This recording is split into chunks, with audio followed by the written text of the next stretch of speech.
ലോക്സഭാ തെരഞ്ഞെടുപ്പിന്റെ 4ാം ഘട്ടത്തിൽ ഭേദപ്പെട്ട പോളിംഗ് 5 മണിവരെയുള്ള തെരഞ്ഞെടുപ്പ് കമ്മീഷൻ കണക്കനുസരിച്ച് 62.31% പോളിംഗ് ശതമാനം.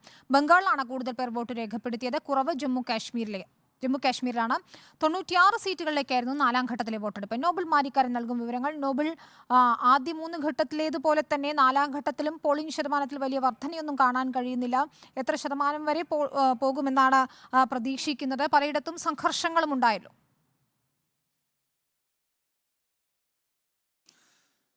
വിനീത, 4ാം ഘട്ട പോളിംഗ് എന്താണെങ്കിലും ഇപ്പോൾ അവസാനിച്ചിരിക്കുന്നു. ഒടുവിൽ നമുക്ക് കിട്ടുന്ന കണക്ക് പ്രകാരം 5 മണിയുള്ള കണക്കാണ് ലഭിച്ചിരിക്കുന്നത്. അതിൽ 62.31% പോളിംഗ് രേഖപ്പെടുത്തിയിരിക്കുന്നത്. ഇത് കഴിഞ്ഞ 2ഉം 3ഉം ഘട്ടത്തെ അപേക്ഷിച്ച് നോക്കുമ്പോൾ താരതമ്യേന അല്പം മികച്ച പോളിംഗ് ആണ് എന്ന് വേണം വിലയിരുത്താൻ. പക്ഷേ 2019 താരതമ്യം ചെയ്യുമ്പോൾ അത്ര മികച്ച പോളിംഗ് അല്ല എന്നും വിലയിരുത്തേണ്ടതായുണ്ട്. അതോടൊപ്പം തന്നെ ഏറ്റവും അധികം പോളിംഗ് വാശിയേറിയ മത്സരം നടന്ന പശ്ചിമ ബംഗാളിലാണ് ഉണ്ടായിരിക്കുന്നത്. അവിടെ 75% കടന്നിരിക്കുന്നു. 75.66% അവിടുത്തെ പോളിംഗ് ശതമാനം. 75% പിന്നിട്ട ഏക സംസ്ഥാനവും പശ്ചിമ ബംഗാളാണ്.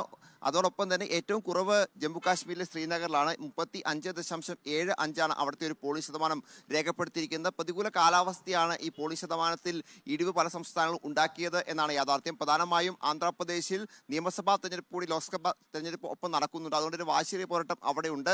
തെലങ്കാന അടക്കമുള്ള സംസ്ഥാനങ്ങളിലും നല്ല പോരാട്ടമാണ് ഉണ്ടായത്. പശ്ചിമ ബംഗാളിലും അതോടൊപ്പം തന്നെ ഉത്തർപ്രദേശിലുമൊക്കെ കനത്ത പോളിംഗ് രേഖപ്പെടുത്തുമെന്ന് പ്രതീക്ഷിച്ചെങ്കിൽ പോലും അത്തരത്തിൽ പശ്ചിമ ബംഗാൾ ഒഴികെ ബാക്കി ഒരിടത്തും അത്ര വലിയ പോളിംഗ് ശതമാനം ഉയർന്നിട്ടില്ല എന്ന് നമ്മൾ ഈ ഘട്ടത്തിൽ എടുത്തു പറയണം. എന്താണെങ്കിലും പരമാവധി വോട്ടർമാരെ ബൂത്തിലെത്തിക്കാനുള്ള ശ്രമങ്ങൾ ഉണ്ടായെങ്കിൽ പോലും അതും പലയിടത്തും വിജയം കണ്ടില്ല എന്ന് കൂടി വിലയിരുത്തേണ്ടതായുണ്ട്. അതോടൊപ്പം തന്നെ കുറച്ച് ബൂത്തുകളിൽ ഇപ്പോഴും ആളുകളുടെ ക്യൂ ഉണ്ട്. അവരുടെ വോട്ടിംഗ് കൂടെ പൂർത്തിയായ ശേഷം മാത്രമായിരിക്കും അന്തിമ പോളിംഗ് ശതമാനം വരികയുള്ളൂ. 75 എത്തില്ല, മറിച്ച് 65 പിന്നിടാനുള്ള സാധ്യത ഉണ്ട് എന്നാണ് കണക്കാക്കപ്പെടുന്നത്.